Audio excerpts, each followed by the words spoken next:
Okay dear all, मैं QC Hindi classes की तरफ से जेपी सर।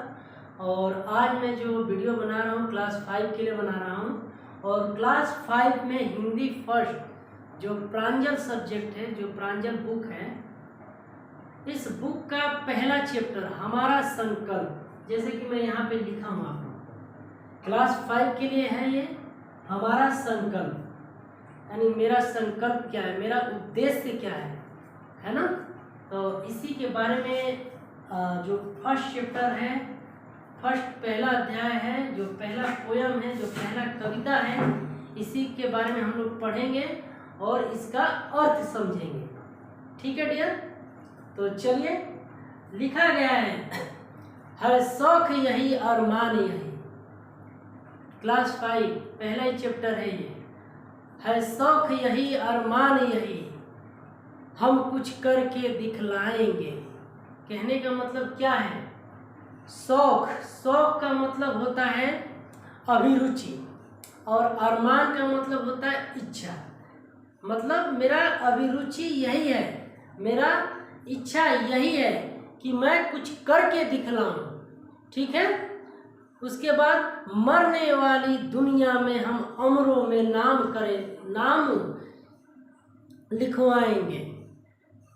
कहने का मतलब ये है कि हम कुछ ऐसा कर दिखलाएंगे। हमारा शौक यही, हमारा अरमान, इच्छा यही है, हमारी अभिरुचि यही है कि हम इस दुनिया में जो अमर मरने वाले हैं उनके साथ अपना नाम लिखवाएंगे। ठीक है। अमरों का मतलब, अमर मतलब होता है जो कभी न मरे। पहला पैराग्राफ का मतलब यही होता है। दूसरा पैराग्राफ है, जो लोग गरीब भिखारी हैं, जो लोग गरीब भिखारी हैं, जिन पर न किसी की छाया है, हम उनको गले लगाएंगे, हम उनको खुशी बनाएंगे। दूसरा पैराग्राफ में कहने का मतलब ये है कि जो लोग गरीब हैं, जो लोग भिखारी हैं, अर्थात जिनके पास कुछ भी नहीं है, खाने के लिए, पीने के लिए, पहनने के लिए उनके पास पर्याप्त मात्रा में कुछ भी नहीं है, उनके लिए हम क्या करेंगे? तो सुनिए, लिखा गया है, जो लोग गरीब हैं, भिखारी हैं, जिन पर न किसी की छाया है। छाया का मतलब न उनका कोई सहारा है, जिनका कोई सहारा नहीं है, अर्थात जो लोग गरीब हैं, भिखारी हैं और उनके पास कोई मदद करने वाला नहीं है, उनका कोई साथ देने वाला नहीं है, हम उनको गले लगाएंगे। अर्थात हम उनको अपने गले लगाएंगे, अपने साथ रखेंगे, हम उनको खुशी बनाएंगे। खुशी बनाएंगे का मतलब उन्हें खुशहाल करेंगे, उन्हें हर एक आवश्यकताएं की जो पूर्ति जरूरत पड़ेगी हम उन्हें देंगे और उन गरीब लोगों को अपने गले लगाएंगे। मैं उम्मीद करता हूं कि 2 पैराग्राफ मैंने आप लोग को एक्सप्लेन किया हूं क्लास 5, और ये दोनों आप लोग को पैराग्राफ अच्छे से समझ में आया होगा। चलिए तीसरा पैराग्राफ की तरफ चलते हैं। और तीसरा पैराग्राफ कह रहा है कि जो लोग पड़े हैं अंधेरे में, अपनी ही नहीं नज़र में हैं, जो लोग पड़े हैं अंधेरे में, अपनी ही नहीं नज़र में हैं, उनके घर के हर कोने में उदयम का दीप जलाएंगे। अब देखिए इस पैराग्राफ में कवि क्या कह रहे हैं? कह रहे हैं कि जो लोग अंधेरे में पड़े हैं, अर्थात जिसका मकान, जिसका घर, जिसके जिंदगी में अंधेरा छाया हुआ है, जो अपने ही नज़र में पड़े हुए हैं, अर्थात जो किसी न किसी कारणवश वो अंधेरे में पड़े। अंधेरे का मतलब यहाँ पे एक संबंध यह भी कह सकते हैं कि गरीबी में पड़े हुए हैं। वहाँ हम क्या करेंगे? उनको गरीबी से उनको निकालेंगे, उन्हें कुछ हेल्प करेंगे, उनकी कुछ मदद करेंगे, और उनके घर के हर कोने में, यानी जो गरीब इंसान है, जो जिसके पास कुछ भी नहीं है, जिसके घरों में अंधेरा है, उसके घरों के चारों कोने के तरफ हम क्या करेंगे? उदयम का दीप जलाएंगे। उदयम का मतलब होता है मेहनत, अर्थात हम मेहनत कर दीप जलाएंगे। ओके डियर, मैं उम्मीद करता हूँ कि तीसरा भी पैराग्राफ आप लोग को समझ में आया होगा। जिस बच्चे को कोई वर्ड को लेकर या किसी भी समस्या, आप इस पैराग्राफ को पढ़िएगा, एक्सप्लेन करने में जो किया हूँ, इसके बाद आप इसको देखिएगा, और जो भी कुछ वर्ड नहीं समझ में आए आप कमेंट्स करके मुझसे ज़रूर पूछिएगा। ओके, तो चलिए अब अगला जो पैराग्राफ है क्या कह रहा है। जो लोग हार कर बैठे हैं उम्मीद मार कर बैठे हैं। अर्थात अब कवि क्या कहना चाह रहे हैं कि जो लोग हिम्मत अपना हार गए हैं, जो लोग अपना साहस हार गए हैं, अर्थात जिन्होंने अपने मन में बना लिया है कि मैं ये काम नहीं कर सकता हूँ, मैं ये नहीं कर सकता हूँ, उनके लिए हम क्या करेंगे, उनके लिए हम उम्मीद मार कर जो बैठे हुए हैं उनके अंदर साहस क्या उम्मीद जगाएंगे, उन्हें हम बताएंगे कि आप यह कर सकते हैं। नेक्स्ट आगे है, हम उनके बुझे दिमागों में फिर से उत्साह जगाएंगे। यानी जो उनके दिमाग में बैठ गया है कि हम ये काम नहीं कर सकते हैं, हमारे लिए ये काम कठिन है, तो उनके मन में, उनके विचार में, उनके जो दिमाग है, उनके मस्तिष्क में हम उमंग, उत्साह का मतलब होता है उमंग अर्थात जोश का दीप जलाएंगे, उनको हम हिम्मत देंगे, उनको हम साहस देंगे।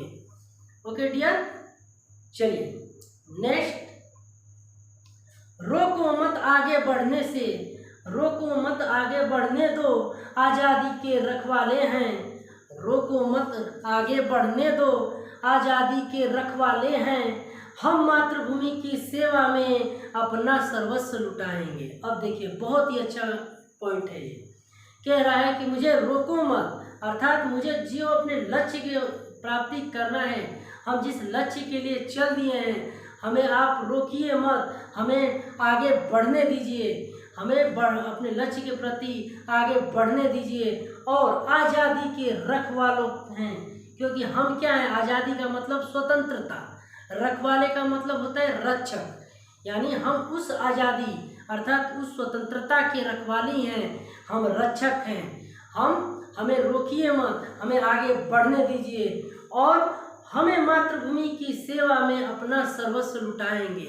यानी कवि कह रहे हैं कि हम मातृभूमि का मतलब अपनी भूमि, अपनी धरती की सेवा के लिए सर्वस्व का मतलब सब कुछ, अपना सब कुछ क्या करेंगे, लुटाएंगे, निछावर करने के लिए हम तैयार हैं। हमें रोको मत, हमें टोको मत, हमें स्वतंत्रता का अधिकार है, हमें स्वतंत्रता की आज़ादी की रक्षक के लिए, अपने मातृभूमि की सेवा के लिए हम सब कुछ निछावर करने के लिए तैयार हैं, हम सब कुछ देने के लिए तैयार हैं, हम सब कुछ लुटाने के लिए तैयार हैं।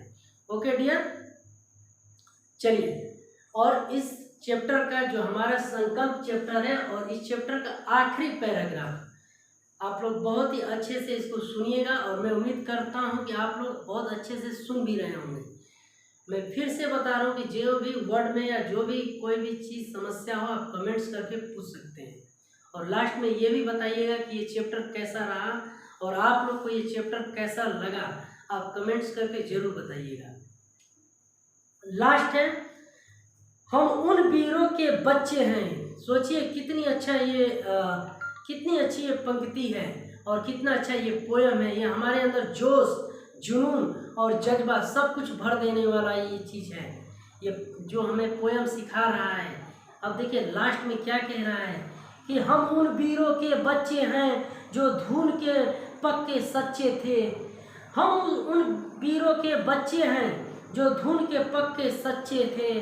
यानी कवि कह रहे हैं कि हम उन वीरों के बच्चे हैं, अर्थात जो इससे पहले हमारे जितने भी बच्चों के, कई बच्चों के पिताजी सैनिक में या और भी मामले में देश की सेवा के लिए न्यौछावर कर दिए सब कुछ। तो कवि यहाँ बताना चाह रहा है कि हम उन्हीं वीरों के बच्चे हैं जो धूल के पक्के सच्चे हैं। धूल का मतलब होता है लगन, जो हमारे अंदर लगन है उसके लिए यूज किया गया धूल। हम वही लगन लेकर पक्के सच्चे हैं, यानी अड़े हुए हैं। हम उनका मान बढ़ाएंगे, सच्चे सपूत कहलाएंगे। सपूत का मतलब होता है आदर्श पुत्र, यानी हम उन वीरों के बच्चे हैं जो धूल के सच्चे पक्के सच्चे हैं और हम उनका मान बढ़ाएंगे, सच्चे सपूत कहलाएंगे। यानी हम उनका नाम कभी भी नीचे नहीं गिरने देंगे, उनके मान सम्मान के लिए हम बिल्कुल अपने मेहनत से कर्तव्य करेंगे और एक आदर्श पुत्र बनकर दिखलाएंगे।